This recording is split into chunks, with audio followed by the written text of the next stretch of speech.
Bueno, compañeras y los poquitos compañeros, buenas tardes.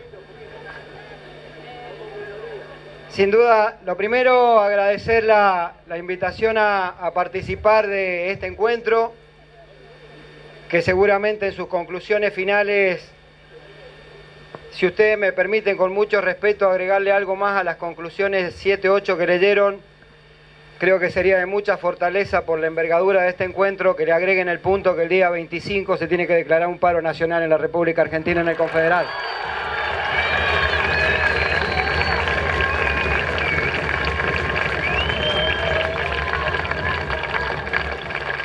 En segundo lugar, quiero agradecerles,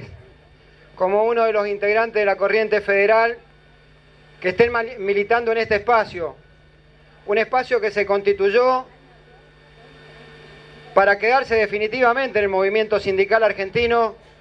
expresando en estos tiempos de un gobierno de derecha que nos viene a quitar derechos,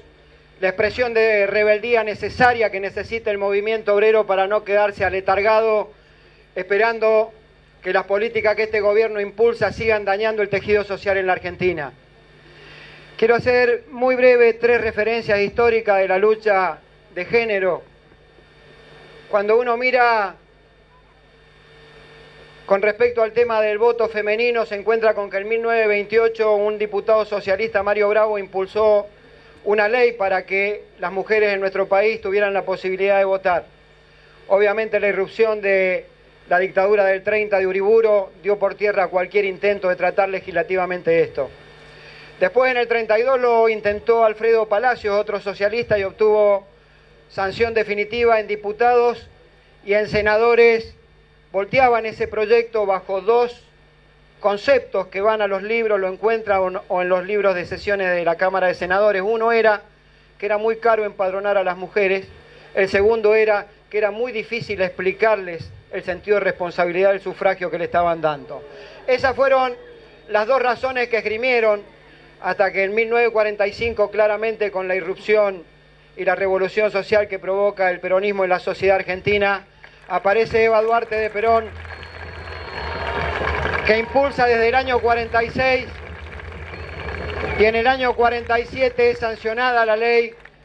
que definitivamente le da el voto a las compañeras mujeres, y recién pueden hacer uso de de ese derecho, en el año 51, 4 años después. Se cumple... Ya, espéreme un poquito. La historia la tengo incorporada, ya se la digo. Lo que digo es que pasaron más de 30 años para que pudieran ejercer un derecho. El segundo hecho que quiero mencionar es algo que a todos los seres humanos y particularmente a las mujeres seguramente le toca en lo más profundo de su fibra, que es la patria potestad sobre los hijos. Esa patria potestad compartida se consiguió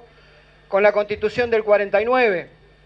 que con el advenimiento de esta dictadura que derogó esa Constitución, recién se logra que se restituya el derecho a la patria potestad compartida por una ley sancionada en el gobierno de Alfonsín en el año 85. De vuelta, 40 y tantos años por un derecho tan elemental como poder compartir la patria potestad, y que fue mejorada después, en el 2015, con la sanción del Código Civil, que pone en un pie de igualdad parental la obligatoriedad con respecto a los niños por parte de hombre y mujer. Y el tercero, al que rápidamente la compañera quería hacer referencia, vinculada al cupo, se presenta, y tengo la fecha grabada, la ley de cupo se presenta, permítame que la corrija, el 6 de noviembre de 1989, y lo hace una legisladora mendocina de la Unión Cívica Radical que se llamó Margarita Malarro de Torres, y recién logró imponerse en el año 1995 después de la reforma constitucional. Otra vez, años y años para que los derechos de las mujeres consagrados en una legislación puedan ser efectivamente... 91 es la ley de cupo, y en el 95 se puede votar en senadores, porque no se podía hasta después de la reforma electoral. La reforma de la Constitución. Bueno, vamos por parte, querida compañera. La significación de esto es que pasan muchísimo tiempo entre que se sanciona una ley y se hacen efectivos los derechos. Lo que quiero decir en definitiva es que tanto hombres y mujeres lo que tenemos que hacer es bregar para que los derechos se cumplan, se ejerzan, y eso se hace solamente en la calle con las compañeras y los compañeros interpretando la igualdad de un modo acertado y efectivo. Con las leyes no alcanza, alcanza militando cada día para que esas leyes sean efectivas y las compañeras puedan tener los derechos que realmente se merecen.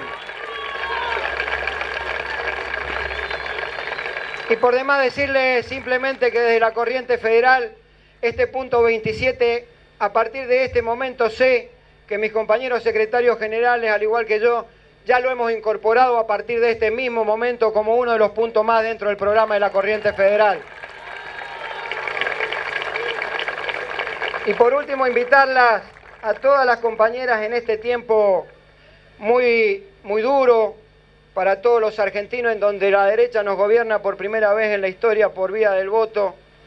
a reconocerlo quizá como un gobierno legal pero no legítimo, porque tiene la legalidad del voto, eso es incuestionable, pero ha perdido su legitimidad desde el momento que ha violado el contrato electoral con la sociedad argentina, y las políticas que impulsan están dañando profundamente el tejido social y particularmente a los trabajadores en la Argentina. Y en este tiempo electoral, lo que uno le pide a los compañeros es que no nos equivoquemos, que votemos en defensa propia, pero que también tengamos en cuenta que tampoco hay que votar falsos opositores, porque si hay una enseñanza que nos dejó esta elección es que hay 2/3 de la sociedad que vota a la oposición, pero resulta que algunos opositores que se hacen votar como tal, después, cuando tienen que ir al Parlamento, terminan sancionando y votando leyes y siendo funcionarios a este gobierno. Quiere decir que cuando votemos opositores en serio, que claramente vayan a luchar contra el modelo de ajuste de Macri, que claramente vayan a ponerle un freno al ajuste de Macri y que claramente tengan con nosotros una identidad con los trabajadores y alejada de las políticas de Macri. Porque si no, estos disfrazados de opositores luego lo que hacen es ser tan funcionales a Macri que parece que los 2/3 los saca este gobierno y no los saca la oposición en la República Argentina. Por eso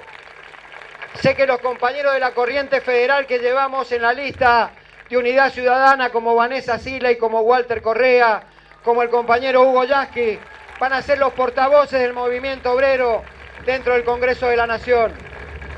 Y si a alguno le queda duda, si alguno baja los brazos porque cree que la elección no fue tan buena, yo les pido que ahora más que nunca, salgamos a la calle a convencer a todos aquellos compañeros que todavía no votaron por Unidad Ciudadana. Que cada minuto de aquí al 22 de octubre sea para militar y trabajar en función de un triunfo electoral. Porque si bien el movimiento obrero tiene que ser la articulación política de la protesta social, es en el Parlamento y es en la política donde se definen los tantos para saber si una sociedad es mejor o peor, si hay hambre o si hay miseria, si hay educación pública o educación privada. Por eso cada minuto que quede de aquí al 22 hay que hacerlo militando y militando con alegría y con firmeza. Termino diciéndoles simplemente a las compañeras y agradeciéndoles nuevamente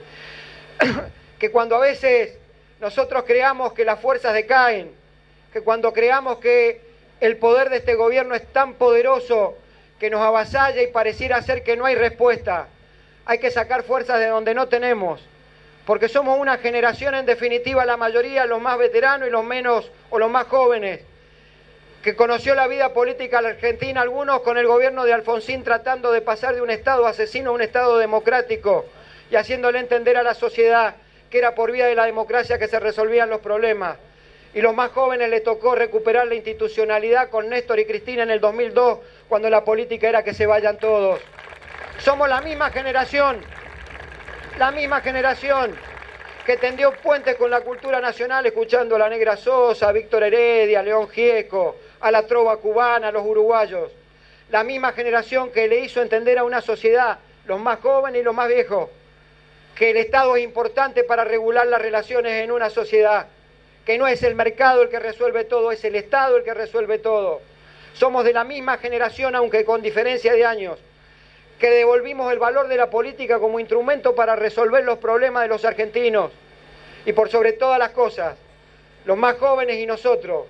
somos la generación que restituyó la democracia para los tiempos en la Argentina, para que nunca más hubiera un golpe militar en este país. Entonces, si dimos nuestra vida, o gran parte de ella, de nuestra juventud, de nuestro esfuerzo, para tener una sociedad como la que soñamos, integrada, inclusiva, con derechos, ¿por qué vamos a regalarle en este tiempo ese terreno para que haga tierra fértil la derecha en la Argentina quitándonos derechos. Ahora más que nunca hay que militar. Y yo le decía el otro día en el cierre del Congreso Bancario a mis compañeros que votaran y trabajáramos para que se vote en cada rincón de la Argentina en contra de los modelos de ajuste de Macri. Y haciendo esta referencia a cuando nos veamos caídos, que recordaran a ese gran hombre de las letras argentinas que fue Almafuerte y ese bello poema que es Pío Avanti cuando decía: no te des por vencido ni a un vencido, no te sientas esclavo ni a un esclavo, trémulo de pavor siéntete bravo y arremete feroz ya malherido. Esa es la conducta militante que tenemos que tener cada uno de nosotros en este tiempo, compañeros. Por eso, con más fuerza que nunca, a reclamarle al movimiento obrero el día 25 en el Confederal que el paro tiene que ser el inicio de un plan de lucha que corrija las políticas de este gobierno nefasto que está gobernando la Argentina. Y el día 22, todos juntos, a votar por unidad ciudadana y en este caso acompañar a los compañeros de la Corriente Federal con la lista que encabeza Cristina Fernández de Kirchner. Muchísimas gracias, compañera.